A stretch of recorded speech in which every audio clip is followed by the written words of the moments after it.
In today's video, I'm going to teach you how to create a drop-down menu in Base44.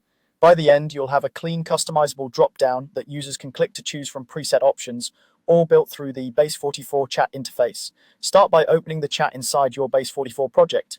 This is where you'll give the AI clear, concise instructions. Keep your project open, make sure you're in the correct workspace, and bring up the chat panel so you can type your requests. The chat is your control center, so the more specific you are here, the better your results will be. Next, prompt the AI to create the drop-down. Type a straightforward request like, add a drop-down menu for selecting category name. Replace category name with whatever makes sense for your project, such as department, status, or color. If you already know where the drop-down should appear or what it should be labeled, include that in your message.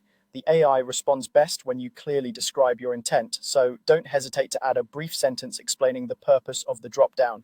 Now, define the choices that will appear inside the drop-down. In the chat, tell the AI exactly what to include by writing, set the options to option A, option B, and option C.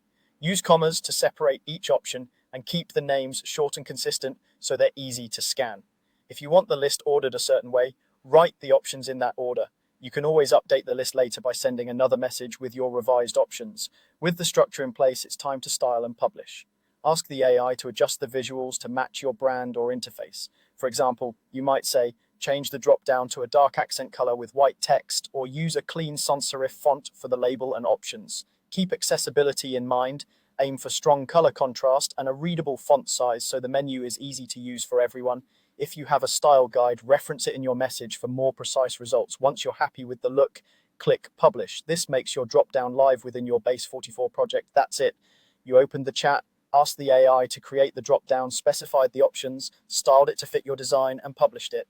Follow these same prompts anytime you need another drop-down, and keep your requests clear and consistent to get exactly what you want.